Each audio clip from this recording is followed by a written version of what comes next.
warahmatullahi wabarakatuh.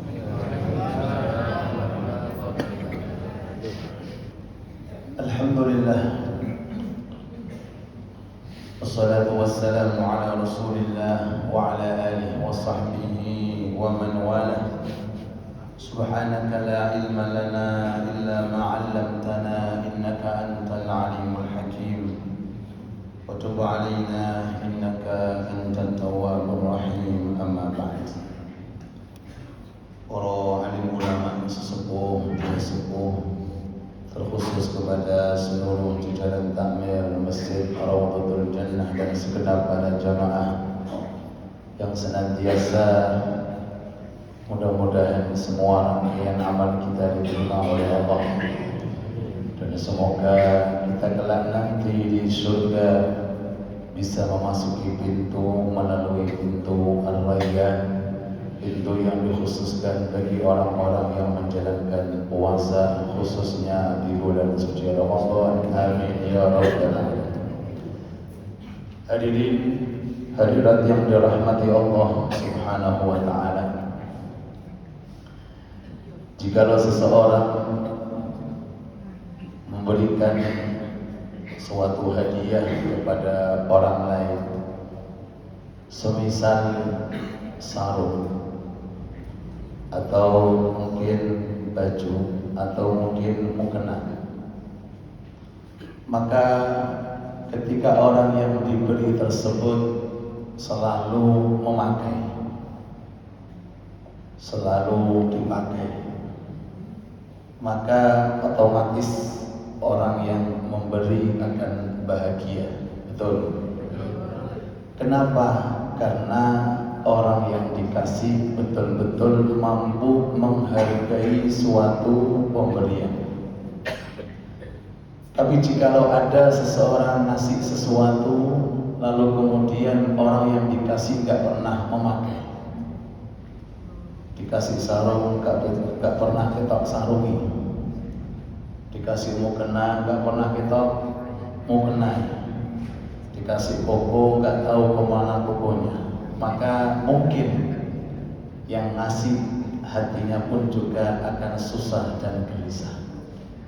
Begitu pula kita semuanya di hadapan Allah Subhanahu wa ta'ala. Allah sangat suka, Allah sangat mencintai kepada seorang hamba jikalau dikasih sesuatu tersebut ditampakkan di hadapan Allah, diperlihatkan di hadapan Allah, diketok-ketokke, diperlihatkan, ditampak-tampakkan di hadapan Allah. Sebagaimana sabda Nabi Muhammad sallallahu alaihi wasallam, Inna Allah ta'ala ahabba minal abdi idza an'ama alaihi ni'matan an yuriya athara ni'matihi. Allah Ta'ala itu sangat mencintai seorang hamba yang mana sifatnya seorang hamba ini kalau dikasih nikmat, nikmat itu diperlihatkan kepada Allah, ditampakkan kepada Allah, diketok-ketokke di hadapan Allah. Ini hamba adalah hamba yang paling disukai oleh Allah, hamba yang paling dicintai oleh Allah. Dan di bulan suci Ramadan ini begitu banyak pemberian anugerah yang disiapkan oleh Allah Subhanahu wa ta'ala untuk kita, khususnya sebagai umat Nabi Muhammad sallallahu alaihi wasallam. Yang mana jika seseorang itu mampu untuk menampakkan nikmat ini, mampu untuk memperlihatkan nikmat ini, niscaya Allah Ta'ala akan selalu meridhoinya, akan selalu merahmatinya, akan selalu memberikan kasih sayangnya kepada orang tersebut. Kenapa? Karena menghargai suatu pemberian. Di antara contoh inggih menika Lailatul Qadar. Napa Bu? Lailatul Qadar adalah pemberian yang paling utama dan tidak ada utama selama kita hidup di dunia melebihi daripada satu malam yang dikenal dengan malam Lailatul Qadar. 30 malam atau 29 malam itu hanya satu malam. Ini merupakan pemberian jikalau kita mendapatinya. Amin Allahumma amin. Maka satu malam itu senilai 83 tahun. Berapa? Ada yang sudah umur 83 tahun? Belum ada. Oh, 38 masih banyak. 83 tahun hanya satu malam. Hitungannya Lailah, berarti kalau Lailah itu mulai tenggelamnya matahari sampai munculnya fajar. Jadi boten sampai 12 jam. Dengan hitung ketika maghrib tiba sampai subuh tiba, itu hitungannya berapa jam? Itu kalau seandainya di malam itu betul-betul malam Lailatul Qadar, maka rangkaian mulai maghribnya, isyaknya, tarawihnya, subuhnya, tadarusannya, sedekahnya, sholat malamnya, tasbihnya, zikirnya, semuanya senilai khairun min alfi syahr. Nikmat semacam ini pasti akan terjadi dan pasti akan diberikan oleh Allah Ta'ala pada setiap tahun, khususnya di bulan suci Ramadan. Terus apa tugas kita? Terus bagaimana cara kita mensyukuri? Satu, jangan sampai absen. Jangan sampai absen. Jadi mulai ditunda dulu. Yang mau ke mall ditunda dulu. Yang mau jalan-jalan enggak usah. Kerjakan maghrib jamaah. Jangan sampai absen sampai akhir Ramadan. Kerjakan isya berjamaah. Jangan sampai absen sampai akhir Ramadan. Tarawih kerjakan berjamaah walaupun softnya sudah maju. Jangan tetap istiqomah. Mudah-mudahan istiqomah terus, amin. Dan subuhnya jangan sampai dilewati, kerjakan secara berjamaah. Ini sudah cukup dan lebih. Apalagi di sini ada tadarusan, apalagi jenengan ada sedekah, apalagi jenengan ada baca Quran dan seterusnya. Hanya rangkaian ini saja. Guru saya Habib Umar mengatakan, pokoknya Ramadan malamnya itu untuk menjemput Lailatul Qadar tidak usah banyak-banyak.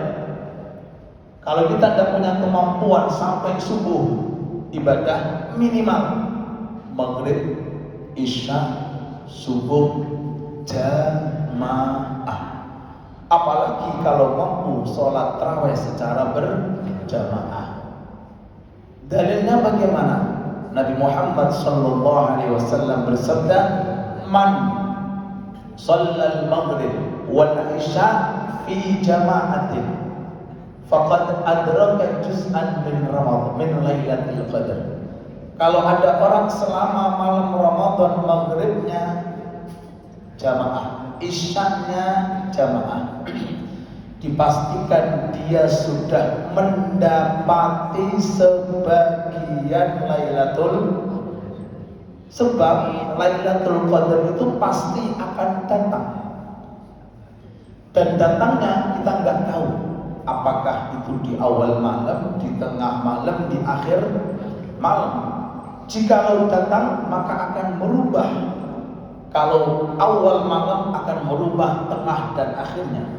Kalau datang di tengah malam akan merubah awal dan akhirnya. Begitu pula kalau datang di akhir malam akan merubah secara keseluruhannya. Nah, perubahan ini akan menjadikan perubahan semua amal taat yang kita lakukan.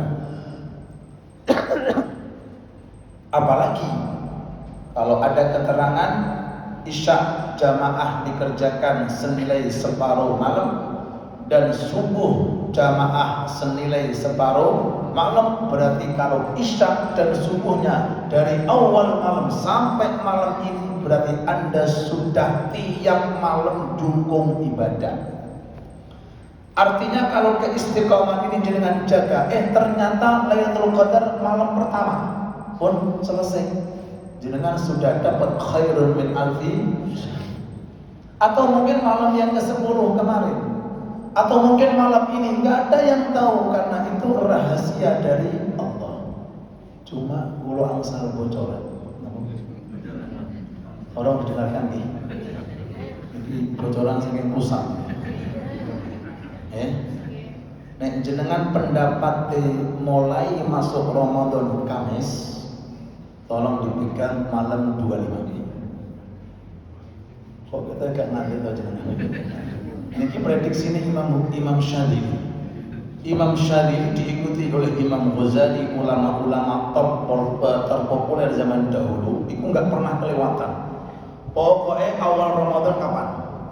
Kalau awal Ramadan jenengan ikut yang Kamis, maka 25. Berapa Bu? Jangan kemana-mana. Standby di Masjid Raudhatul Jannah. Awas jangan absen. Kalau Anda ikut pendapat Rabu, malam 29. Malam 29. Tolong diikat. 25 jangan kemana-mana, 29 jangan ke mana-mana. Oke. Imam Syafi'i, beliau lebih memprediksi 2 malam. Malam 21, malam 23. Berapa Pak? 21, 23 diikat, ditaleni, ojo ning-ndi. Pun nggih, 2 malam jangan kemana-mana, 23 jangan kemana-mana, 25 jangan kemana-mana, 29 jangan, tinggal 27. 27 ini lebih kuat lagi Pak. Kenapa? Langsung dasari Quran. Apa dasarnya Quran? Ulama mengatakan surat Al-Qadar, penyebutan Lailatul Qadar 3 kali. Dan hurufnya Lailatul Qadar 9. 9 peng telu sama dengan 27. Jadi 27 jangan kemana-mana. Jadi intinya malam-malam witir jangan kemana-mana. Mudah-mudahan amin. Ya, pun terakhir Imam Haddad. Alhamdulillah niki semuanya bocoran. Saking ulama-ulama boten saking kula. Imam Haddad beliau mengatakan, lihat nanti jenengan kalau pulang buka kalender. Kalender nomor? Kalender Aliyah buka. Mana malam witir yang jatuh malam Jumat lebih diperhatikan. Kalau malam ganjil malam Jumat, baik itu 21, 23, 25, 27, 29, pokoknya sing ganjil pas malam Jumat. Maka cukup rangkaian amal yang singkat tadi. Maghrib, Isya, subuh, jangan tinggalkan jamaah dan ikuti tarawih sampai tuntas. Insya Allah tahun ini jenengan senilai ibadah 83 tahun. Jika 12 tahun Anda per tahun dapat Lailatul Qadar, berarti 1000 tahun ibadah. Napa wonten tiyang sing umur 1000 tahun? Kula wanita kawan ndak mungkin. Tapi barokai Kanjeng Nabi Muhammad sallallahu alaihi wasallam, beliau menjanjikan awalu ummatin, umat pertama yang masuk surga, umatku. Dilihat bukan dari segi bilangan umur, Kalau bilangan umur kita kalah jauh, rata-rata antara 60-70, tapi momen Ramadan ini bisa merubah nasib orang yang umurnya pendek bisa menjadi panjang. Panjang apa? Nilai-nilai ibadah yang ada di bulan Ramadan, apalagi yang berada di malam-malam Lailatul Qadar. Sebagai penutup 2 menit. Zaman dahulu di kalangan sahabat ada 2 saudara. Yang satu meninggal dunia dalam kondisi mati syahid. Orang mati syahid itu ibu bapak sudah jelas masuk surga. Bahkan rohnya sudah kebawa oleh burung hinggap dari pohon ke pohon. Itu orang kalau mati syahid. Setelah setahun kemudian adiknya nyusul meninggal dunia, cuma boten syahid. Mati ini mati biasa. Setelah beberapa hari ada salah satu keluarganya mimpi ketemu kedua-duanya di surga. Anehnya yang tidak mati syahid lebih tinggi di surganya daripada yang mati syahid. Selesai tidur, kemudian paginya sowan datang Nabi Muhammad SAW menyampaikan isi mimpi. Ya Rasulullah, saya melihat keadaan yang sangat unik. Tadi malam saya mimpi melihat fulan dan fulan di dalam surga, tapi derajatnya berbeda. Padahal yang satu mati syahid, yang satunya tidak. Kok bisa ya Rasulullah? Kata Rasul, iya jelas. Karena yang kedua dapat tambahan umur 1 tahun dan mendapati Ramadan lebih banyak daripada yang mati syahid. Loh, subhanallah, selisihnya hanya 1 tahun. Sholatnya luwih akeh, posone luwih akeh, zikir lebih banyak, Qur'annya lebih, ditambahi dapat 1 Ramadan full. Kita berharap mudah-mudahan bukan hanya Ramadan ini saja. Insya Allah Ramadan yang akan datang Allah berikan panjang sehat umur kita, panjang umur sehat walafiat, dan insya Allah kita sudah termasuk orang-orang yang dicatat oleh Allah Ta'ala mendapatkan Lailatul Qadar, sehingga nilai ibadah kita khairun min alfi syahr. Wa sallallahu ala sayyidina Muhammad wa alihi wa sahbihi wa sallam. Alhamdulillahi rabbil alamin. Terima kasih. Assalamualaikum warahmatullahi wabarakatuh.